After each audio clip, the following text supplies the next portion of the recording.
Olá, sejam todos muito bem-vindos.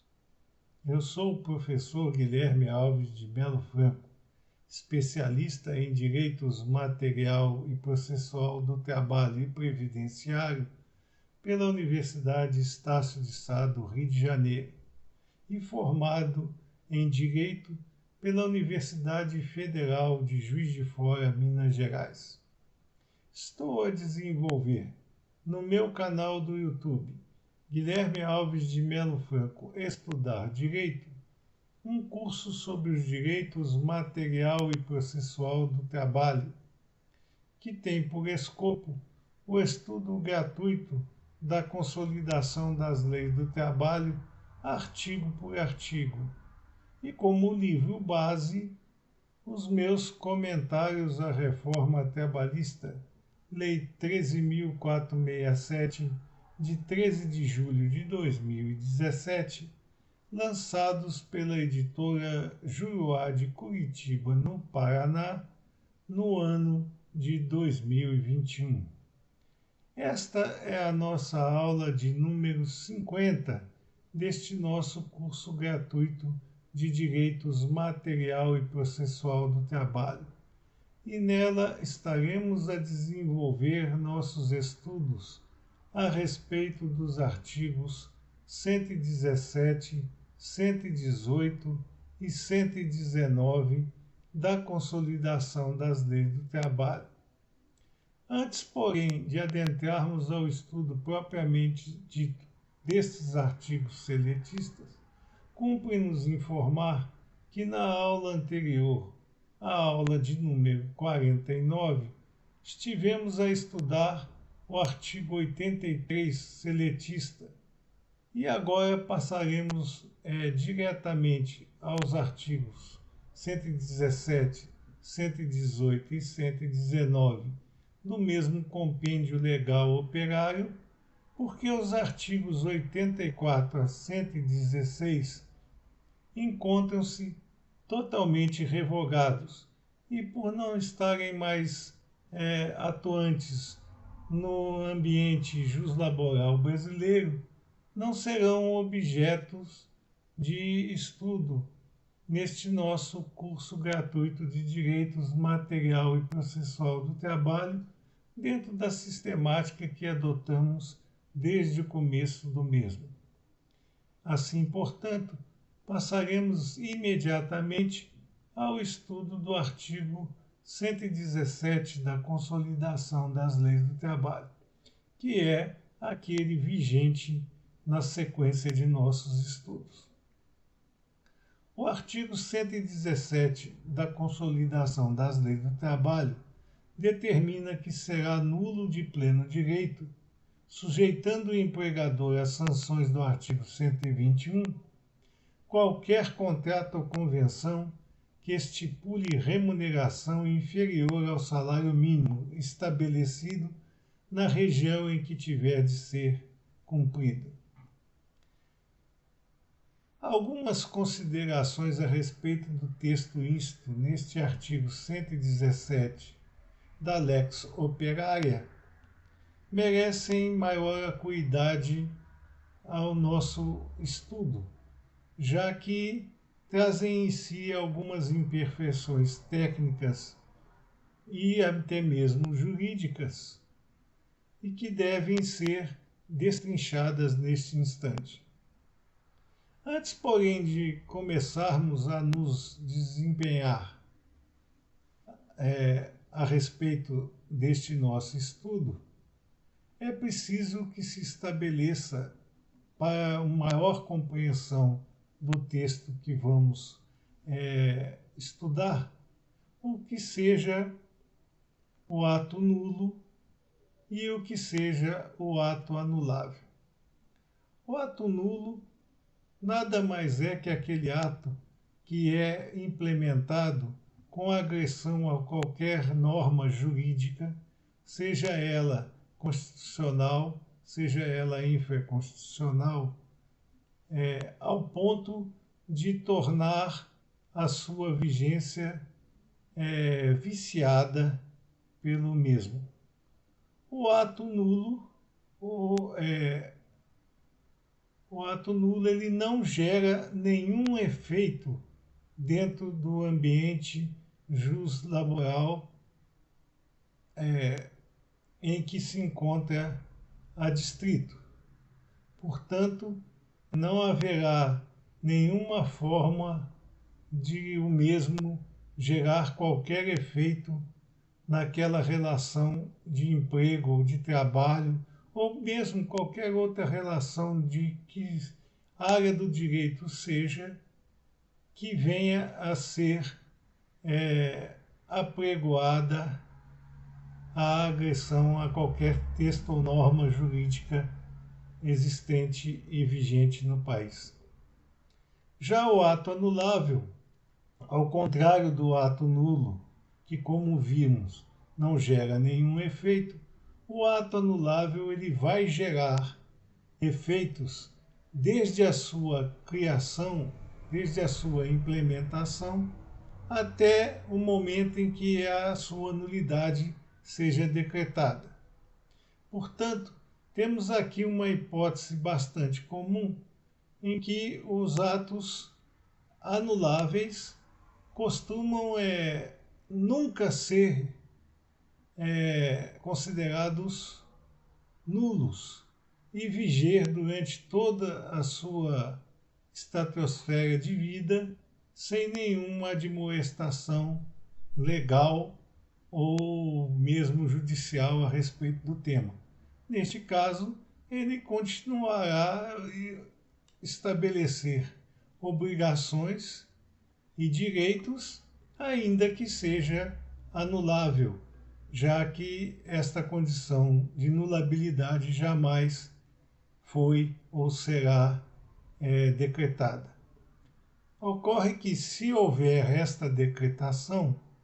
a partir do momento de sua criação até o momento em que a decretação seja patenteada no ambiente juslaboral brasileiro, ele terá sua vigência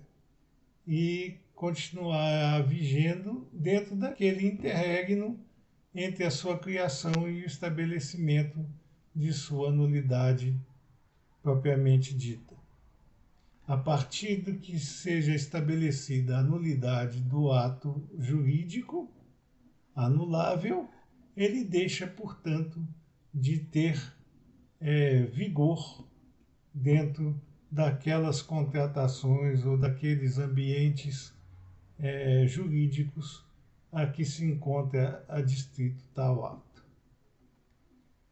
Continua ainda o artigo 117 a dizer que o fato do ato nulo de pleno direito ser assim considerado sujeitará o empregador às sanções do artigo 121 da Consolidação das Leis do Trabalho. Aqui é a existência de uma imperfeição técnica e jurídica, que a reforma trabalhista trazida a lume pela Lei 13.467, de 13 de julho de 2017,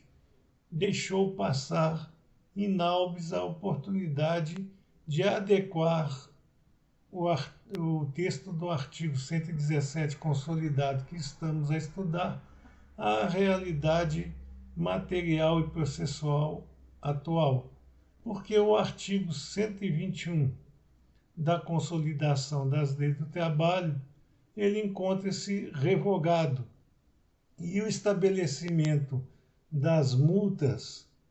e sanções a respeito da agressão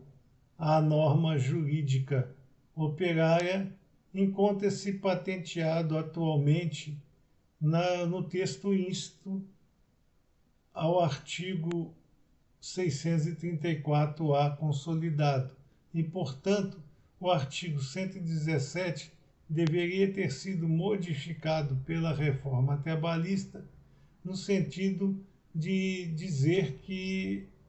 a existência do ato nulo de pleno direito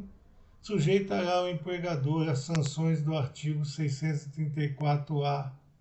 consolidado e não ao revogado artigo 121 do mesmo compêndio laboral operário. Continua o artigo 117 a nos dizer que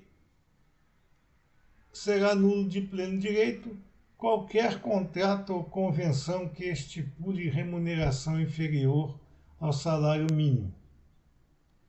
Aqui cabe apenas uma referência ao que seja a convenção de que trata este artigo 117 consolidado. Para nós, há duas fórmulas necessárias de interpretação hermenêutica a respeito desse termo convenção. A primeira delas recai sobre a possibilidade de haver um ato convencional entre empregado e empregador, à parte do que estabelecem os contratos individuais do trabalho, para que se possa promover o pagamento de remuneração pela prestação pessoal de serviços destinada pelo empregado ao seu empregador, inferior ao contrato, ao salário mínimo previsto pelo governo federal. Neste ponto, também há que nos considerar que a nulidade não é do contrato propriamente dito, mas apenas e tão somente daquela cláusula que infringir aos termos do artigo 117 consolidado, permanecendo, portanto, amplamente vigente as demais condições e cláusulas existentes tanto no contrato quanto na convenção entre as partes contratantes e que esteja a par do mesmo contrato. Portanto, a nulidade só haverá a respeito da cláusula, tanto no contrato quanto na convenção. Outra hipótese que nós podemos considerar para destrinchar o que seja esta convenção prevista pelo artigo 117 como nula de pleno direito, se estabelecer cláusula permitindo pagamento inferior ao salário mínimo governamental aos empregados, é aquela hipótese dos contratos plurais de trabalho, que se materializariam tanto com convenções coletivas de trabalho como acordos coletivos de trabalho, e que, nesse sentido, ou se aplicarão à totalidade das categorias econômicas e profissionais, ou se materializará a respeito apenas de uma ou algumas empresas exercentes de atividades no ramo a que se adstrem os pactos plurais. Portanto, os pactos plurais, se nós entendermos que o termo convenção seja a eles dirigidos, não serão integralmente nulos de pleno direito, mas apenas e tão somente aquelas cláusulas que neles importem a possibilidade de contraprestação remuneratória pelos serviços pessoais prestados pelo empregado a seu empregador, de modo que seja inferior ao salário mínimo governamental. Por fim, há que se entender que o artigo 117 da Consolidação das Leis do Trabalho traz ainda uma impropriedade com relação à sua redação, porque ele diz que a estipulação de remuneração inferior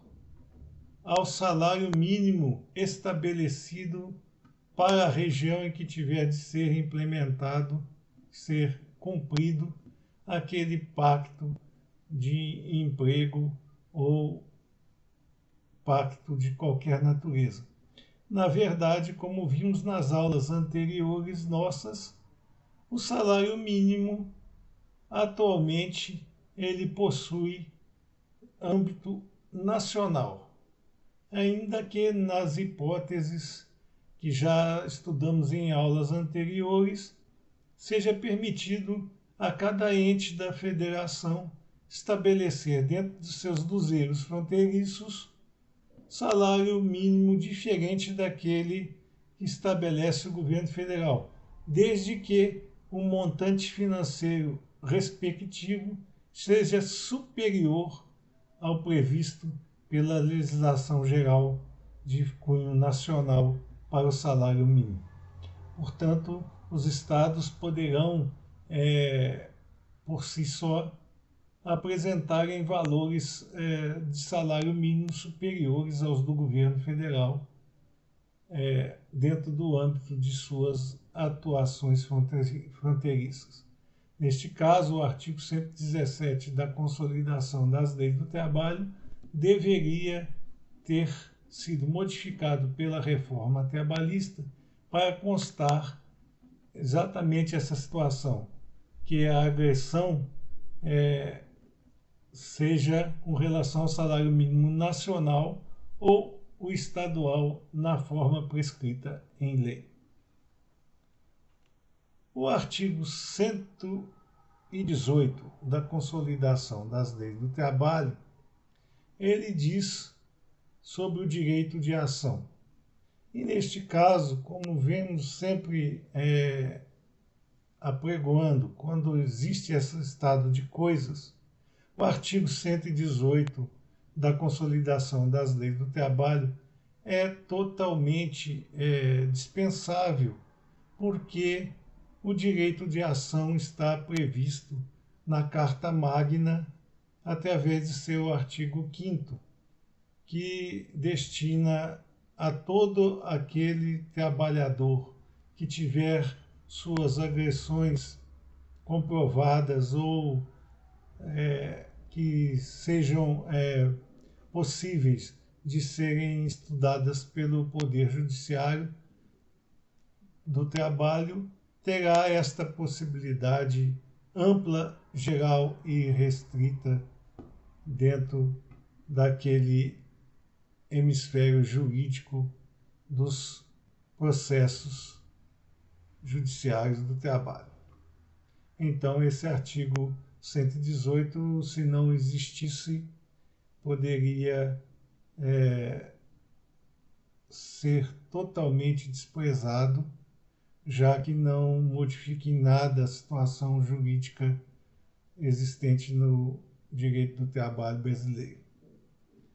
Esta foi também mais uma oportunidade perdida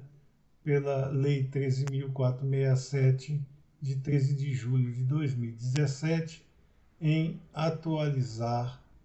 a Consolidação das Leis do Trabalho, tornando o compêndio legal operário exemplar sob todos os aspectos. Não o fez e essas falhas continuam acontecendo por causa deste evento. O artigo 119, que também poderemos analisar como sendo dispensável dentro do seio da Consolidação das Leis do Trabalho, ele estabelece que prescreve em 2 anos o direito de reaver diferenças com relação ao pagamento efetivado pelo empregador a seus empregados, que seja inferior ao salário mínimo estabelecido pelo governo federal, e que, neste caso, a prescrição estará incidente sobre cada uma das parcelas dentro da data em que foram implementadas. Esta situação também está a ser representada de forma inconteste,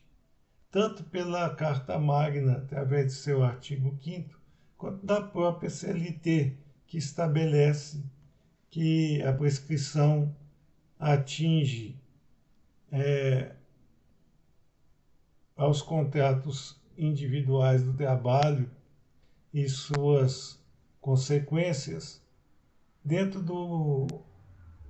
lapso temporal de 2 anos após a sua extinção propriamente dita e de 5 anos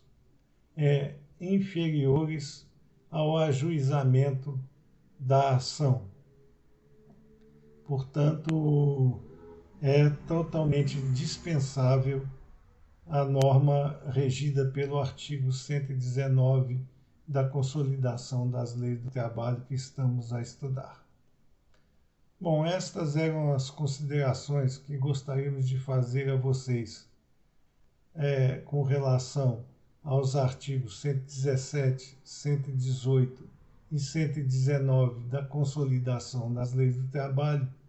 e aproveitamos a oportunidade para concitar a vocês que se inscrevam no nosso canal e deixem seus likes nas nossas aulas, porque é através desses dois momentos que nós estaremos aptos a continuar a desenvolver esse nosso estudo da consolidação das leis do trabalho, artigo por artigo, de forma gratuita e para que possamos atingir cada vez mais maior número de alunos interessados nos temas aqui desenvolvidos de forma gratuita e perene. Muito obrigado a todos.